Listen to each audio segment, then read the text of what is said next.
First Reformed is freaking weird, and I love it. I'll confess, I'm into the weird shit, guys. I absolutely dig it. I love when directors go off the wall and just make what they want to make without giving a shit what anybody thinks. And that is First Reformed at its heart. A24, who I just freaking love. If you're not familiar with them yet, look them up. Check out some of their movies. They are hot, guys. They're all over the Oscars. They're fucking killing the game right now. And I was extremely excited when I saw they were teaming up with Paul Schrader. If you're not familiar with him, he has worked alongside Scorsese his entire life. They have done so many great films, from Taxi Driver to Raging Bull. You know, they are all over the place. First Reformed is his directorial debut. So we get to see a whole nother side of this man, and you know, I really think that's why this movie is as weird as it is, because you know, he had full control over this project, you know, from the moment it was conceived as a script, and you know, we really got this guy's passion project. Ethan Hawke is our star, and you know, I've always enjoyed him. I've never been a huge fan, but after this movie, I'm preaching this guy's talent. He does a phenomenal job as Reverend Toller. Reverend Toller is pretty much a tour guide of a museum that is owned by a megachurch, Abundant Life. But Reverend Toller does not look at it this way. Just like Travis Bickle, in the fact that he's an isolated person. You know, he does not fuck with humans. He lives by himself. He writes in a journal. He just contemplates, really, existence. You know, he's a big believer. He is, you know, a modern day monk. It's depressing to see him spending his days giving tours of this church that he really views as a sanctuary, even though there's, you know, a gift shop inside of it. The caps are great though. It's a one-size-fits-all. It's all very contradictory and just tense. One thing I really noticed is that Schrader does a great job of staying relative to time periods. I think Taxi Driver is, you know, such a relevant movie to its time period, you know, from the soundtrack that it had to just the way characters dress. You know, they go to an X-rated movie.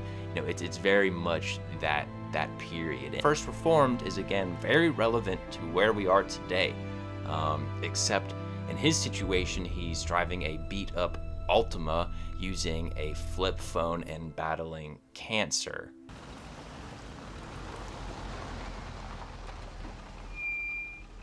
Paul Schrader is not trying to make friends with this movie. It is extremely combative and argumentative in two big ways.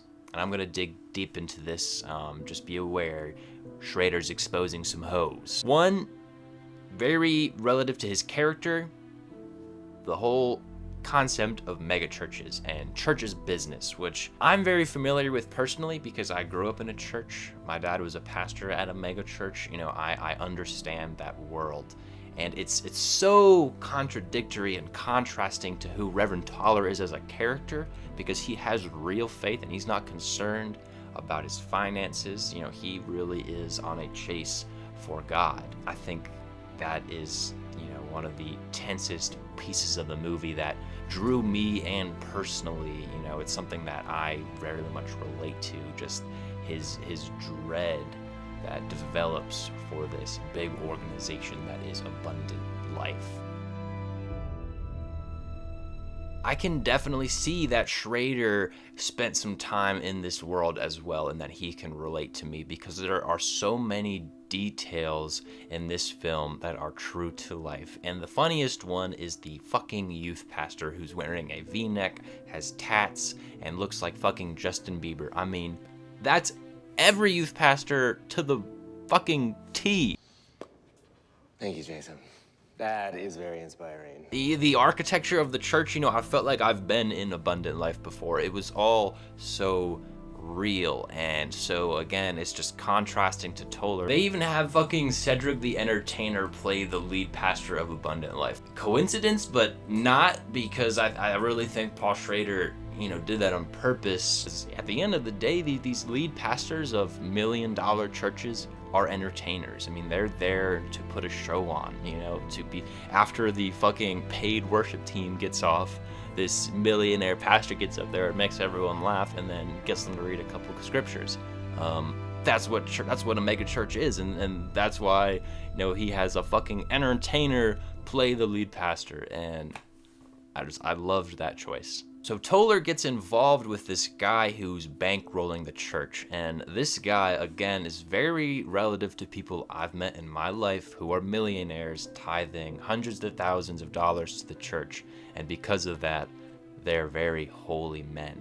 And so Reverend Toller gets involved with this guy who's bankrolling $85,000 a month to this church. And he also happens to be the CEO of an industrial company in the area that is completely polluting New York's beaches. Toller has enough of this shit. All of this information starts to really plague him, and it tears his faith down. He starts to realize that what he's doing is working for this big sham company called Abundant Life, and it's pissing him off. The other side of it is environmental activism, and that is probably the biggest driving force for the film, from the scene where Reverend Toller meets Michael.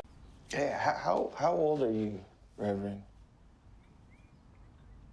I'm 46. 33.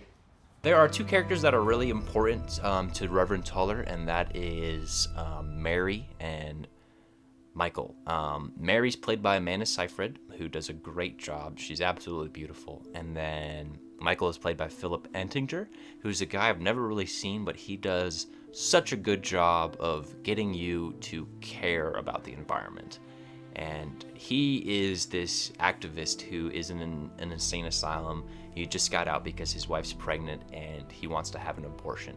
You know, he believes that this world is going to shit. This guy's paying way too much attention to what's going on in the environment, which is fucking scary. If anyone's out there paying attention, this world's going to shit. It's very dreary and scary stuff that we don't like to talk about or pay attention to, and I think that's exactly why Schrader was like, hey, let's make a fucking movie about it. It works. It is the test of faith for Reverend Toller. You know, the fact that he starts to learn so much about what's going on in the environment and how we are destroying it that he doesn't believe God can forgive us. And that's probably my favorite quote from the movie. Man, that's a good question. Yeah, go ahead.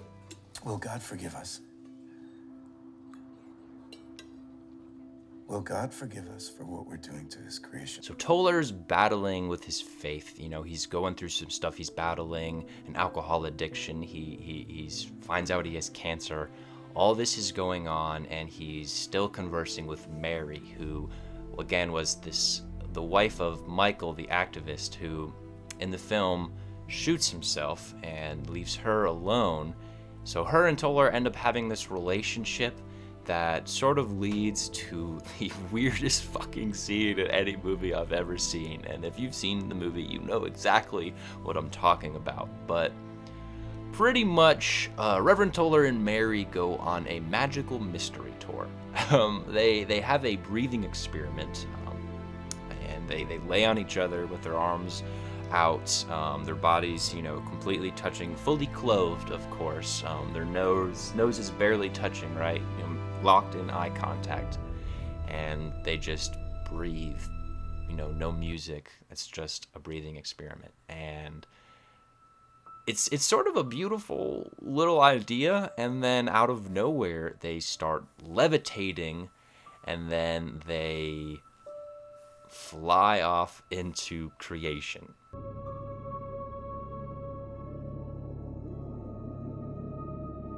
Quite literally, they go from creation to our industrial revolution in a couple minutes, and it's slightly beautiful, slightly disturbing, you know, a lot of mixed feelings about it. Again, it really just represents this struggle for Reverend Toller, just trying to comfort Mary, who lost her husband recently, and, you know, very non-sexually, very purely. It's fucking weird. So it's crazy when towards the end of the movie he starts dipping into this disturbed depression where, you know, he has this bomb suit that he got from Michael, you know, who had it before he killed himself.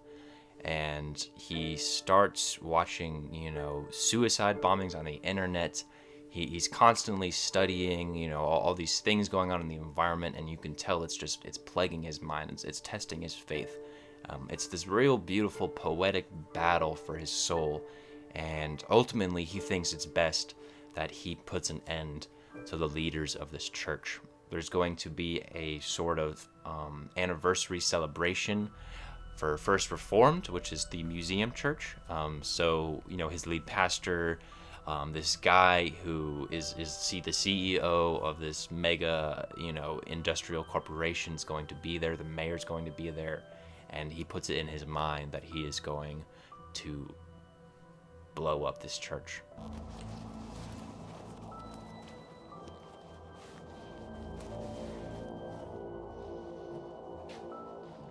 Now, nothing is going to stop him. He is ready.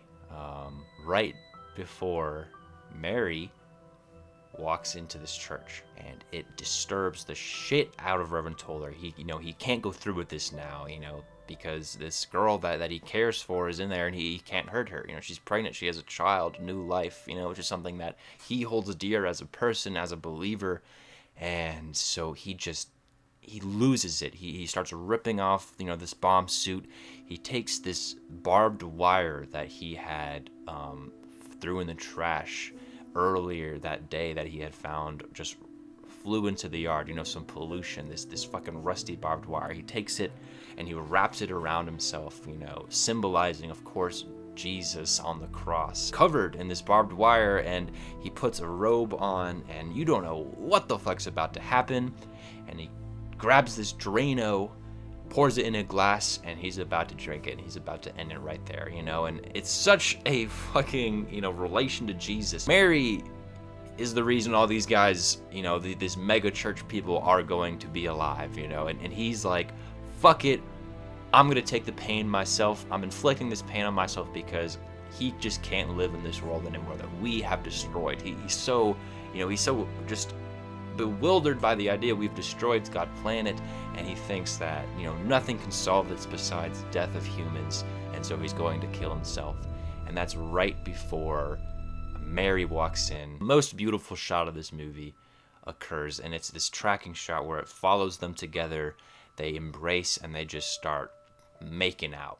Like, they go for it, and the camera swivels around them and starts rotating very quickly around them, and it's just such a relieving shot. Previously, Schrader uses one frame shots for majority of the film. Majority of everything is just, you know, one frame, and the scene occurs within this frame until this moment. You know, it breaks that single frame shot, and it starts becoming a tracking shot, and that relief is just such a, you know, it's a tension relief, really. It's beautiful. You know, Mary saves the day, she saves his life, and the movie ends on that shot. With it still going around them, it just goes to black. You know, there are some people I've talked to who think that, you know, it's possible he went in and fulfilled what he wanted to do, but I'd like to believe that Mary saved his soul, and that they live together, and that she understands and takes care of, you know, this obviously sick man who's just lacking and searching for love. I think it's a beautiful ending. Thank you guys so much for watching. Please subscribe for some more videos. I'll be putting some stuff out. I'm trying to get the hang of Premiere Pro. It's kind of wild, I gotta say. It's a little like learning a new language, but I'm getting there, guys. So, you know, hang on. You know, if you enjoyed the video, just thank you so much for watching. Drop some comments in the bottom, you know, give me your thoughts and ideas about what I could do better, maybe, or what you thought about First Reformed if you've seen it. But I'll see you guys later.